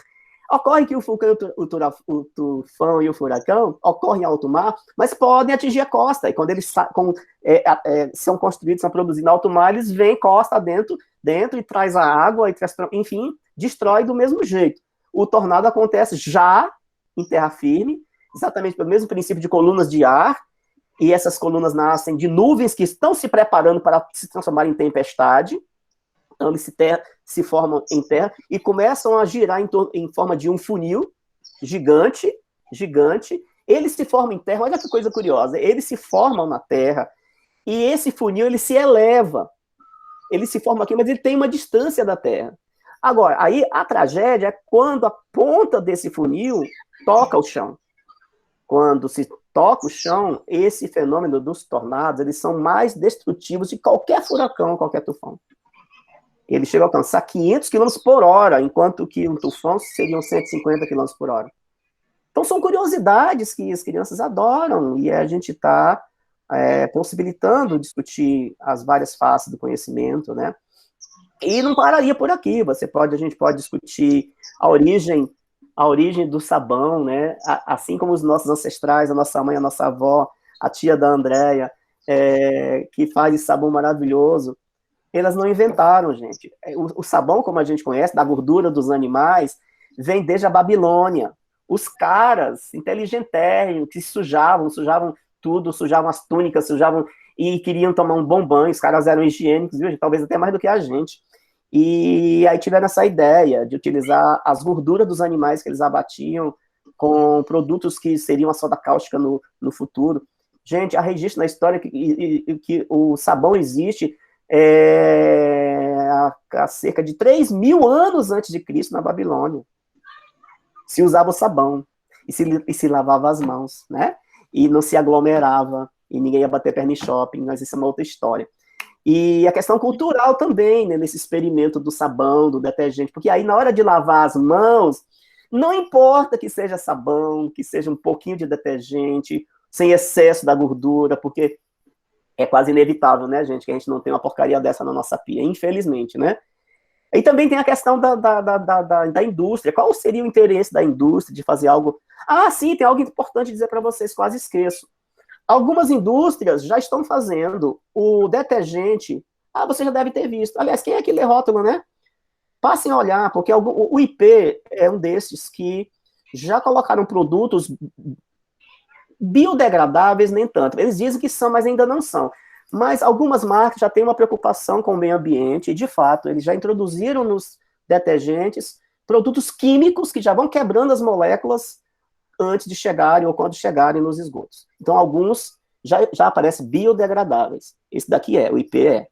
Então, já ajuda bastante, né? Ainda não é aquilo que a gente imagina, porque não pode ser, né? Porque esse daqui é sabão da gordura vegetal. Ah, sim, gordura vegetal, animal ou vegetal, tá? Então, a barra do sabão, eu falei, dei só o exemplo das gorduras de animais, mas não, né? Vegetais gordurosos também podem produzir belíssimos sabões e sabonetes, né? Bom, então, caminhando aqui para o nosso... Gostaria de ouvir vocês, quem quisesse comentar. Até agora, estamos caminhando para nosso pouso. Como foi para vocês? Microfone aberto. Adorei as experiências, vou fazer com meus alunos. Ai, que maravilha. Achei ótimo. A minha filha viu aqui e ela estava ensinando para a avó dela.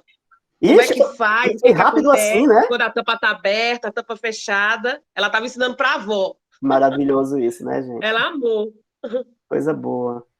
Mas é isso.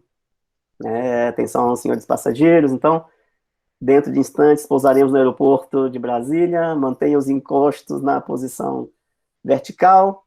Mantenha suas mesas travadas e fechadas. E vamos preparar para o pouso. Verifiquem se vocês estão levando seus pertences de bordo.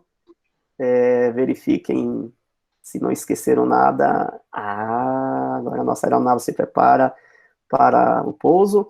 A Companhia Miranda de Aviação agradece a preferência e deseja tê-los de volta nos próximos voos. Tenham um bom dia, se cuidem, amem